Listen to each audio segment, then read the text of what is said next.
Nah, selamat datang di podcast kali ini. Podcast yang membahas mengenai mata kuliah di program studi hukum keimigrasian Politeknik Imigrasi. Nah, tapi sebelum kita lanjut, ada istilah nih, nggak kenal maka tak sayang. Maka sebelum dari itu, izin memperkenalkan diri, Taruna Muda Politeknik Imigrasi, Rafael Rokotahyan.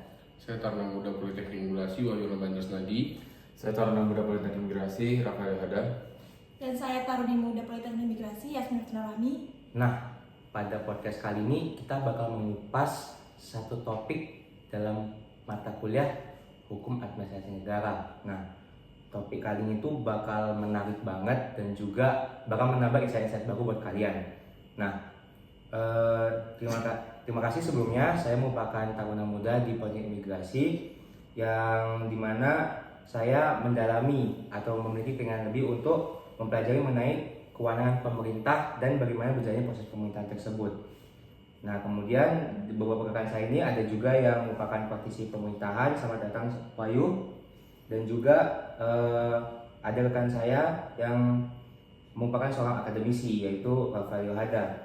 Nah, sebelumnya aku mau nyampein nih, senang banget kalian tuh udah mau bergabung di podcast kali ini. Kalian udah mau luangin waktu kalian buat podcast ini. Semoga podcast yang kita jalani dapat menambah insight baru ataupun menjadi pembelajaran bagi kita dan juga rekan-rekan kita di luar sana.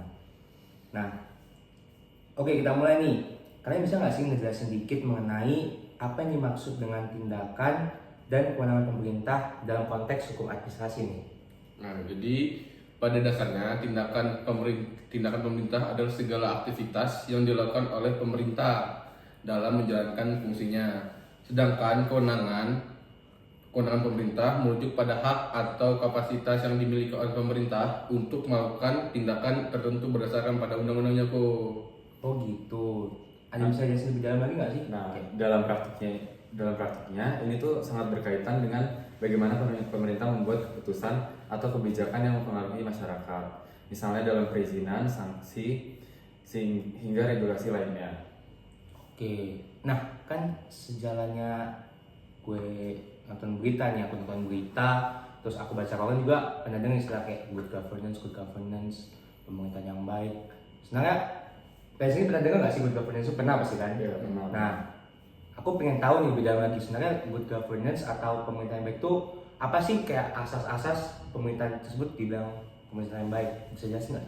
Setahu aku tuh asas-asas pemerintahan yang baik itu atau yang sering disebut good governance mencakup beberapa prinsip seperti keterbukaan, akuntabilitas, kapasitas hukum, dan proporsionalitas. Asas ini juga membantu kita memastikan bahwa tindakan pemerintah dapat dipertanggungjawabkan dan adil bagi masyarakat. Nah, betul tuh yang dikatakan Yasmin. Dan ini juga membantu pemerintah untuk menjaga kepercayaan publik. Dengan asas ini, keputusan-keputusan pemerintah diharapkan bisa lebih transparan dan menjunjung tinggi hak-hak masyarakat. Oh, berarti bisa dibilang good governance seperti yang membatasi atau menjadi kontrol rakyat terhadap kinerja pemerintah ya. Nah, berarti dengan ada good governance ini diharapkan pemerintah tuh memastikan pemerintah itu bekerja untuk rakyat dan tidak terjadi penyelewengan penggunaan hak-hak atau privilege mereka. Setuju nggak? Setuju. Nah, sebenarnya kalau misalnya kita ngomong nih, kita kan pemerintah, tapi pernah dengar sih kayak kita kan lulusan-lulusannya kan bakal jadi pegawai kementerian gitu kan, ada yang di daerah, ada juga yang di pusat, ya kan? Kan pasti pernah dengar kayak Pemda, apaan Pemda gitu kan, pemerintah daerah. Nah, saya kalian penasaran nggak sih kayak apa yang menjadi cakupan pemerintah pusat dan juga pemerintah daerah? Nah, kita bahas dari pemerintah pusat dulu nih. Ada yang tahu nggak sih kayak pemerintah pusat tuh cakupan kerjanya tuh sampai mana atau batasnya mana gitu, gimana? Nah, kalau menurut aku sih pemerintah pusat memiliki kewenangan dalam berbagai bidang strategis seperti keamanan, pertahanan, kebijakan luar negeri, hingga pengaturan peraturan umum nasional. Nah, hal ini juga sesuai dengan prinsip otonomi daerah yang juga diatur dalam undang-undang. Bener banget yang dikatakan Hada. Nah, kewenangan ini juga bisa bersifat sentral karena mempengaruhi kebijakan makro yang berlaku secara nasional. Oh, berarti bisa kita ambil garis merahnya kalau kewenangan pemerintah pusat itu yang sifatnya lebih halayak umum gitu ya. Secara nasional. Benar. Berarti contohnya nih. Berarti kalau misalnya kayak urusan luar negeri, misalnya kerja sama Indonesia sama Rusia, itu urusan pemerintah pusat. Terus kalau misalnya kayak untuk urusan pajak atau keuangan fiskal tuh urusan pemerintah pusat juga. dan juga militer misalnya ya. Wah, cocok nih Pak Prabowo nih ya. Nah, kita lanjut nih. Jadi kan ngomongin pemerintah pusat tuh, dan juga pemerintah pusat tuh punya sektor yang bawahnya itu pemerintah daerah. Nah, gimana kalau misalnya pemerintah pusat itu cakupannya ABC? Aku pengen tahu nih, kalau pemerintah daerah tuh apa sih yang bisa menjadi bagian kerja atau cakupan kerja dari pemerintah daerah? Nah, pemerintah daerah ini memiliki kewenangan untuk mengatur urusan pemerintah di wilayahnya kok, sesuai prinsip otonomi daerah. Mereka bertanggung jawab atas hal-hal yang lebih spesifik, misalnya pendidikan, kesehatan, dan transportasi yang baik. Namun tentu saja ada batasan-batasan tertentu. Pemerintah daerah tetap harus mengikuti ketentuan dan regulasi dari pusat. Jadi tetap ada hierarkinya kok kalau misalnya pemerintah daerah dan pemerintah pusat ini. Oh, berarti ibaratnya kayak secara garis besar pemerintah pusat itu mereka yang membuat aturan pakemnya, aturan pokoknya. Nah, pemerintah daerah tuh dikasih otonomi daerah nih buat bikin aturan sendiri. Namun harus sesuai atau sejalan dengan aturan dari pemerintah pusat. Bener nggak? Benar. Oke, jadi, nah ini kan kita pakai seragam biru-biru nih, ada logo Poltekkimnya. Berarti kan kita nih sekolah kedinasan, yang dimana nanti lulusannya bakal menjadi aparatur sipil negara. Sebenarnya aparatur sipil negara ini punya peran nggak sih di lingkungan atau di bagian hukum administrasi negara? Aku pengen tahu nih, apa sih peran kita ini sebagai ASN? Nah, tentu saja punya dong kok. Aparatur sipil negara itu berfungsi sebagai pelaksana kebijakan publik dan sebagai pelayan masyarakat. Mereka adalah pihak yang terlibat langsung dalam implementasi kebijakan yang dikeluarkan pemerintah. Oh ya, setuju banget sama kata-kata Yasmin, tapi dan penting banget untuk diingat, ASN juga harus menjaga integritas dan profesionalisme dalam menjaga tugasnya sesuai dengan asas pemerintah yang baik tadi, yang tadi kita udah ngomongin. Oke, berarti kita ini dididik dan ditempa selama 4 tahun itu untuk menjadi ASN yang berintegritas dan profesional, yang dimana nanti ilmu yang kita punya, kemudian fisik yang kita punya itu bakal digunakan untuk kembali pelayanan masyarakat. Iya. Oke, jadi kita lanjut nih, topik-topik yang lanjut itu kayak TUN atau tata usaha negara. Aku pernah nih waktu itu baca berita kan kayak keputusan TUN begini, keputusan TUN begini. Tapi aku tuh nggak tahu kan TUN. Kan bisa jelasin nggak sih apa sih TUN itu? Coba. Nah, jadi keputusan tata usaha negara ini adalah keputusan yang dibuat oleh pejabat administrasi negara yang bersifat konkret, individual, dan final. Nah, keputusan ini memiliki dampak hukum bagi orang atau badan hukum yang tertentu kok. Nah, sebagai contohnya nih kok, keputusan pemberian izin atau penempatan batas wilayah adalah contoh dari keputusan tata usaha negara. Oke, berarti bisa kita ambil hikmahnya kalau misalnya keputusan TUN ini pakem banget udah dia ya, nggak bisa ganggu banget ya, udah nggak bisa geser-geser ya. Oke, berarti TUN itu satu hukum yang udah pakem dan tidak bisa diganggu. Oke. Nah, selain itu nih, waktu itu aku baca di halaman selanjutnya itu kayak ada peraturan kebijaksanaan atau diskresi. Aku cek, mager banget ya ketinggalan kan. Tapi aku punya 3 teman yang pintar nih, kita tanya aja dong ke mereka apa sih yang mereka tahu tentang diskresi atau peraturan kebijaksanaan. Nah, kamu mau nanggepin sedikit ya. Nah, diskresi ini memberikan keleluasaan bagi pejabat pemerintah untuk mengambil keputusan dalam situasi di mana aturan yang ada belum cukup atau kurang jelas. Hal ini sering digunakan untuk merespon keadaan darurat atau hal-hal yang tidak terduga. Jadi misalnya kalau ada peraturan yang kurang jelas dan kurang konkret, kadang-kadang tuh pejabat juga harus membuat keputusan juga yang kalau misalnya ada hal-hal yang tidak terduga.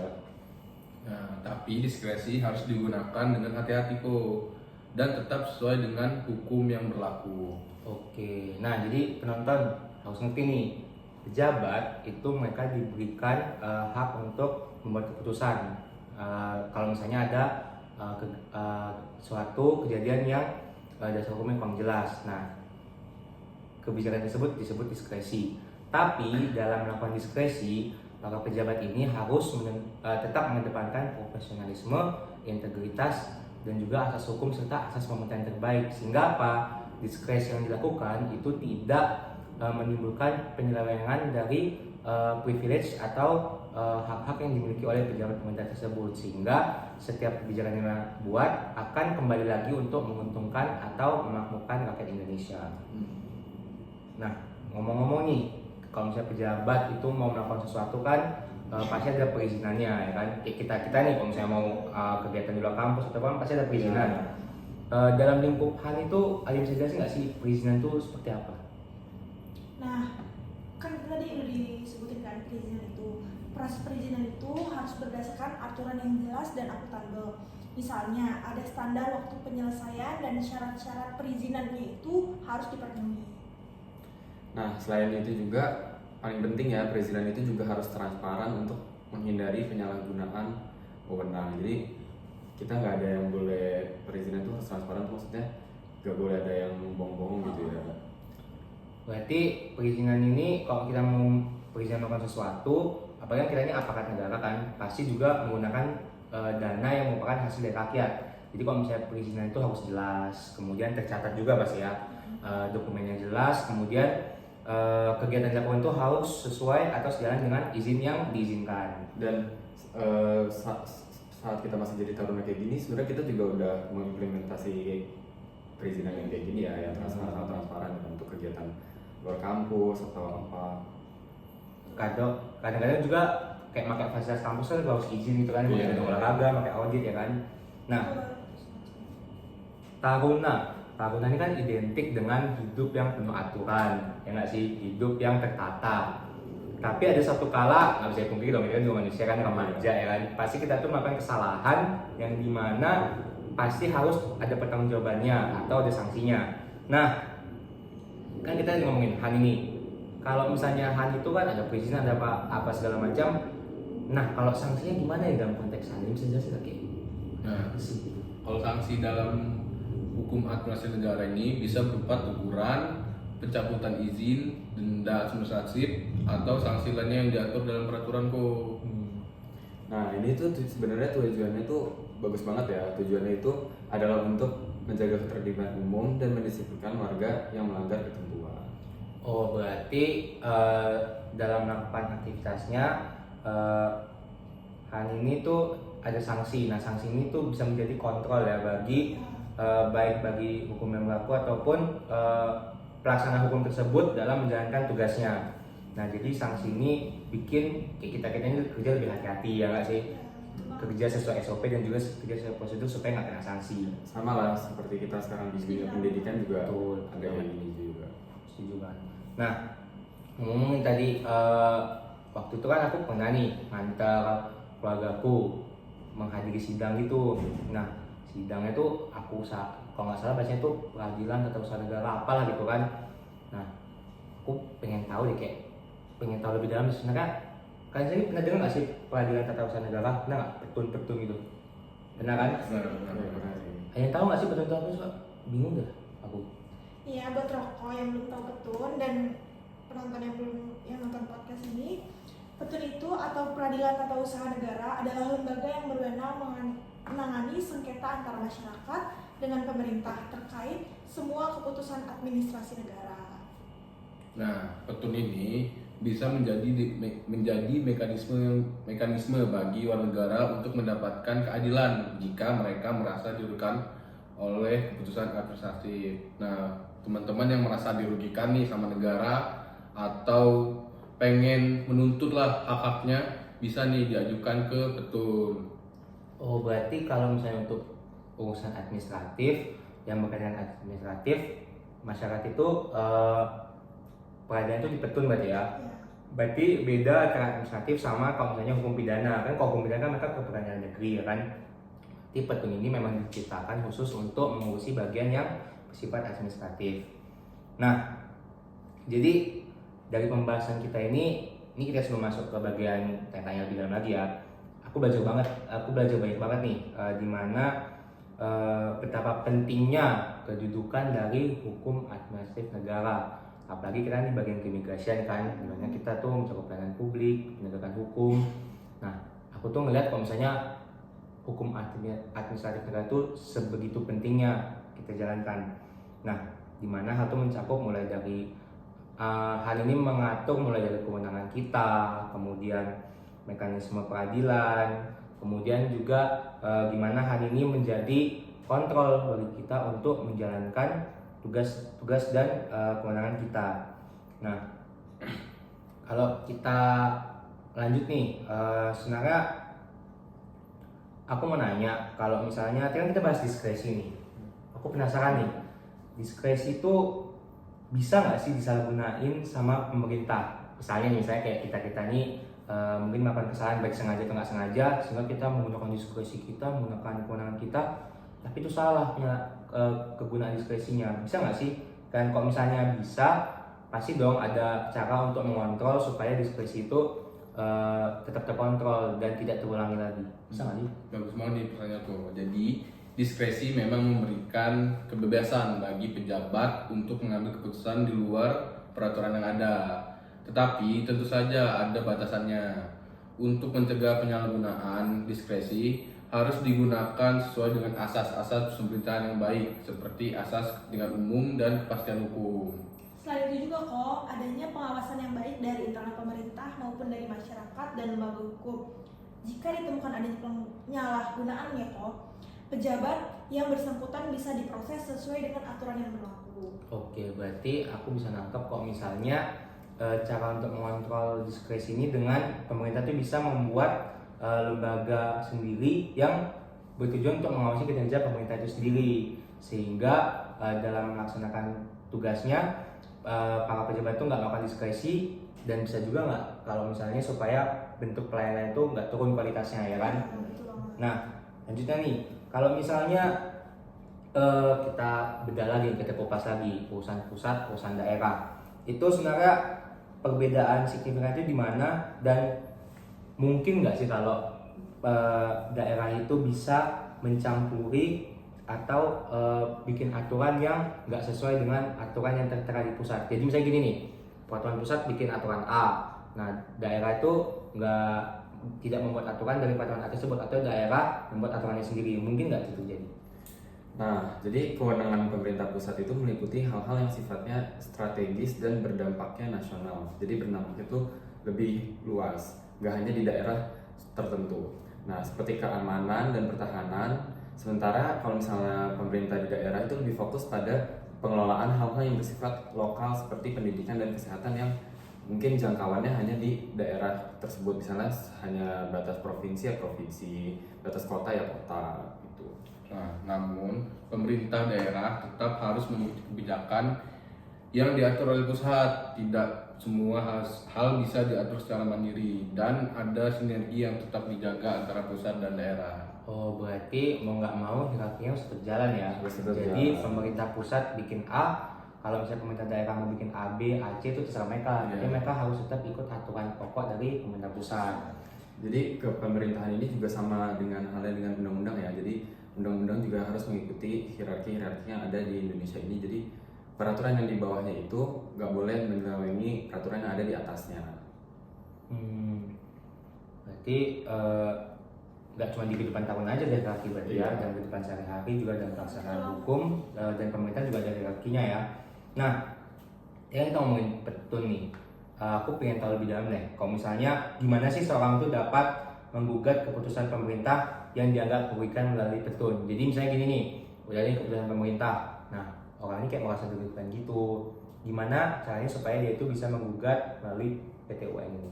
Nah, untuk mengajukan gugatan sendiri di PT UN itu, warga tuh harus memiliki dasar yang kuat, yaitu merasa dirugikan oleh keputusan pemerintah yang bersifat administratif. Ingat, secara administratif. Mereka bisa langsung mengajukan permohonan ke petun dengan membawa bukti dan dasar hukum yang mendukung gugatan tersebut. Nah, petun ini akan memeriksa apakah ada pelanggaran terhadap asas-asas pemerintah yang baik atau prinsip hukum yang lainnya. Jika memang ada pelanggaran, maka petun bisa membatalkan atau merevisi keputusan tersebut. Oke, berarti kalau misalnya warga nih dia merasa dirugikan nih oleh keputusan pemerintah, berarti dia tuh bisa ke petun, tapi nggak boleh pakai tangan kosong dong, ya kan? Berarti dia harus ada bukti, dasar hukumnya juga. Nah, kemudian dia itu harus tahu. Jadi nanti petun itu kalau misalnya warganya datang, dia udah bawa bukti, udah bawa dasar hukum, Waktunya nanti kemudian memeriksa kalau misalnya asas-asas pemerintahan apa yang dilanggar oleh kebijakan tersebut, ya kan, sehingga kebijakan bisa dievaluasi lagi dan tidak merugikan rakyat. Karena kan kebijakan ini pasti buat untuk mendukung rakyat pastinya, ya kan. Betul. Nah, jadi sebenarnya apa yang membedakan antara keputusan tata usaha negara dengan peraturan perundang-undangan? Nah, keputusan tata usaha negara dengan keputusan yang dikeluarkan oleh pejabat administratif untuk mengatur hal-hal yang spesifik dan bersifat individual, misalnya pemberian izin usaha atau pengangkatan ASN. Nah, nyambungin soal Wahyu tadi, peraturan perundang-undangan nih adalah aturan hukum yang bersifat umum dan berlaku luas untuk seluruh masyarakat, misalnya undang-undang atau peraturan pemerintah. Oke, berarti kelihatan banget ya kalau misalnya keputusan tata usaha negara ini bersifatnya tuh sangat administratif ya, dimana dia tuh lebih ke mencakup dalamnya gimana roda pemerintah itu berjalan, ya kan. Sedangkan kalau misalnya peraturan undang-undang ini hukum yang sifatnya itu lebih umum dan mencakup masyarakat yang lebih luas. Iya, betul banget. Nah, kalau misalnya nih kita ini kan calon ASN. Nah, kita ini nanti kedepannya jauh-jauh lah ya, itu melakukan pelanggaran hukum. Kira-kira sanksi apa sih yang bisa dikenain sama kita? Nah, sebenarnya sanksinya tuh bisa berupa macam-macam banget ya, tergantung kesalahan kita tuh sebesar apa gitu kali ya. Nah, sanksi bagi ASN ini melanggar aturan tuh bisa berupa teguran tertulis, terus juga bisa berupa penurunan pangkat juga bisa ya. Terus bisa juga pemecatan dan sanksi administratif lainnya, tergantung tingkat kesalahan yang dilakukan. Nah, pemberian sanksi ini dilakukan berdasarkan peraturan pemerintah tentang disiplin ASN, sehingga diharapkan ASN bisa tetap menjalankan tugasnya dengan baik dan sesuai aturan. Oh, berarti kita ini sebagai ASN itu, kita ini kan merupakan pelayan pemerintah, tapi bukan berarti kita ini kebal hukum, ya kan. Pasti hukum itu diberlakukan juga pada kita. Nah, berarti kalau misalnya kita tuh melanggar, ada beberapa jenis sanksi yang bisa kita dapatkan, misalnya kayak tadi kata Wahyu, misalnya penurunan pangkat, hukuman disiplin dan sebagainya. Nah, mungkin ini tuh merupakan cara supaya ASN-ASN ini bekerja sesuai SOP, sesuai prosedur, ya kan, dan juga betul, dan jadi alat kontrol kita dalam melakukan pelayanan pada masyarakat. Nah, kembali lagi setelah break sejenak di podcast yang membahas mengenai mata kuliah program studi hukum keimigrasian, yang dimana topik kali ini adalah hukum administratif negara. Nah, lanjut nih, kalau misalnya kita ngomong, kan tadi kan ada, kita kan sempat mention nih asas-asas gitu kan, asas pemerintahan yang baik apa segala macam. Aku penasaran nih, pemerintah tuh pasti dong harus terbuka dengan masyarakat, ya kan, dimana pemerintah tuh harus terbuka pada masyarakat dan masyarakat tuh harus tahu pemerintah ngapain aja sih, ya kan, dalam roda pemerintahan tersebut. Nah, sebenarnya apa sih dimaksud dengan asas keterbukaan dalam konsep pemerintahan dan gimana penerapannya di negara kita Indonesia?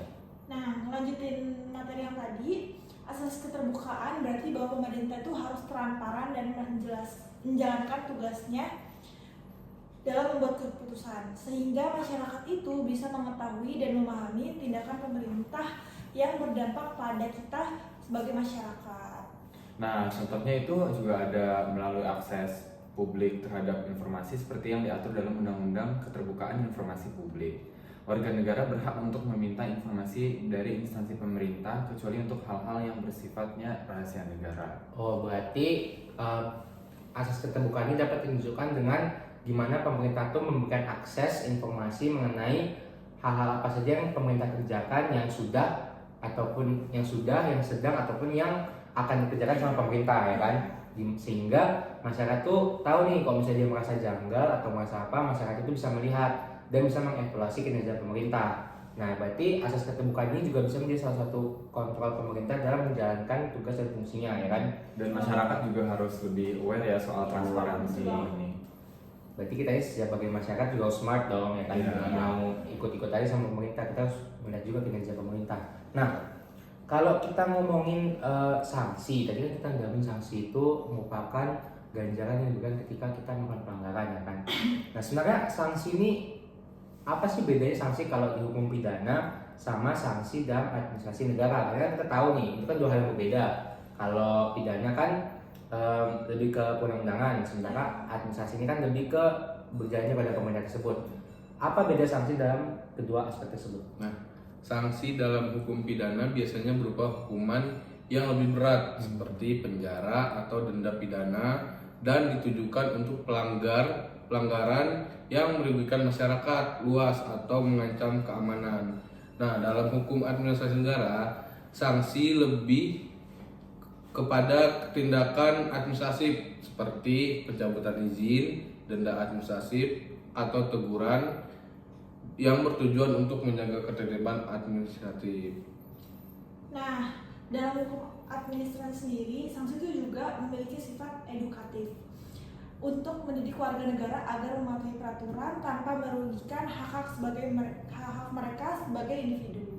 Oke, berarti bisa kita lihat perbedaan yang signifikan banget ya antara sanksi dalam hukum pidana sama sanksi dalam hukum administrasi negara. Kita bisa lihat yang satu mencakup apa, yang satu mencakup apa ya kan. Nah, kemudian kalau kita ngomong nih perizinan, kan tadi kan kita bahas sedikit tentang perizinan. Kalau misalnya tadi pemerintahan baik itu ada tuh standar pemerintahan baik itu gimana, sementara kalau perizinan ini ada nggak sih kayak apa sih standar perizinan itu merupakan perizinan yang sudah adil dan juga sudah sesuai dengan asas pemerintahan yang baik. Ada nggak sih tuh aspek-aspeknya ini? Nah, proses perizinan yang adil itu harus memenuhi beberapa kriteria seperti adanya prosedur yang jelas, jangka waktu yang pasti, serta persyaratan yang transparan dan mudah diakses oleh masyarakat. Nah, selain itu, asas proporsionalitas harus diterapkan dalam perizinan. Artinya, pemerintah harus mempertimbangkan kepentingan warga negara dan tidak memberlakukan persyaratan yang terlalu memberatkan masyarakat. Oke, berarti perizinan ini mau nggak mau harus tetap dijalankan kalau misalnya mau melakukan kegiatan sesuatu. Tapi sekarang gimana cara pemerintah ini membuat persyaratan perizinan itu lebih mudah diakses oleh masyarakat ya kan, sehingga masyarakat itu ketika mau mengajukan perizinan itu tidak merasa disulitkan ya kan. Nah, kemudian kalau misalnya dalam hukum administrasi negara ini apa peran pengawasan di dalam hukum administrasi negara dan juga siapa sih yang melakukan pengawasan tersebut? Jadi kan kita tahu nih kalau misalnya tadi HAN itu kan dia tuh lebih bagaimana berjalannya pada pemerintahan sifatnya administratif. Nah, ketika HAN ini terjadi, siapa yang menjadi pengawas atas HAN ini? Nah, pengawasan dalam hukum administrasi negara sendiri itu pengertian itu mekanisme untuk memastikan bahwa tindakan pemerintah sesuai dengan peraturan dan asas pemerintah yang baik. Pengawasan bisa dilakukan secara internal oleh lembaga pemerintah itu sendiri ataupun eksternal, seperti oleh lembaga ombudsman atau bahkan oleh masyarakat.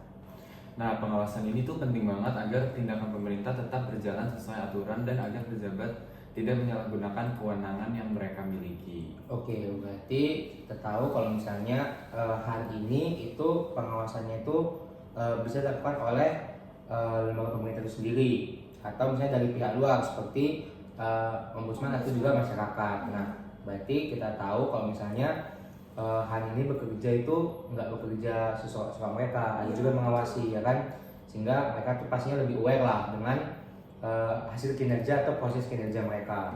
Nah, kalau misalnya tadi kan kita bahas nih kalau warga itu mau mengajukan gugatan ke petun harus bawa bukti yang jelas, kemudian dasar hukumnya juga apa ya kan. Nah, sebenarnya kalau lebih spesifik ada nggak sih syarat khusus dari warga kalau misalnya mereka mau mengajukan gugatan ke petun? Nah, ya warga negara biasa bisa mengajukan gugatan ke petun jika merasa dirugikan oleh keputusan atau tindakan pemerintah. Syarat utamanya adalah gugatan tersebut terkait dengan keputusan tata usaha negara yang bersifat individual, konkret, dan final. Nah, lanjutin tadi yang Wahyu bilang itu, warga tuh juga bisa menunjukkan bukti bahwa keputusan itu tuh merugikan si warga tersebut itu secara langsung.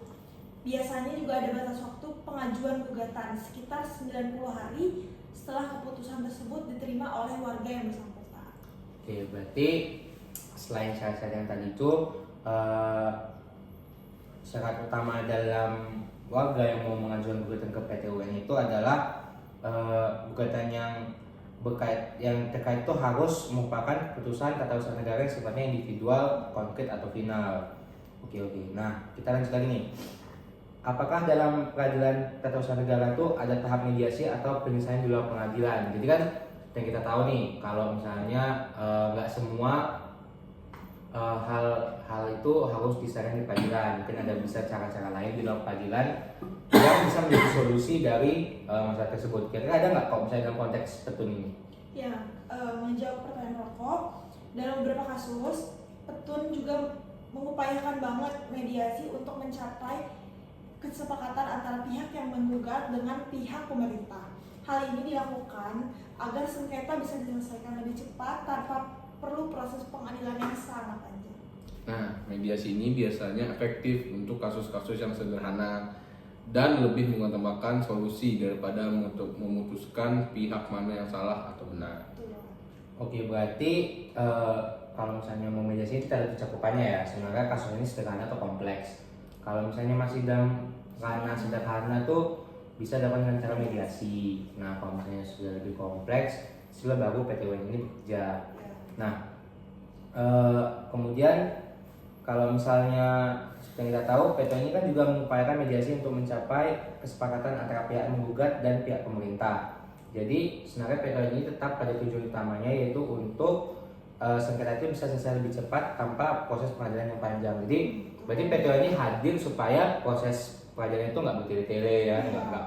Karena kan ya kita tahu juga ya kalau misalnya pengadilan itu panjang kan makan anggaran negara juga ya, jadi Makan waktu dan benar. Nah, jadi aku dapat banyak banget insight pada podcast kali ini, dan aku yakin teman-teman yang nonton juga pasti belajar banyak banget dari podcast kali ini.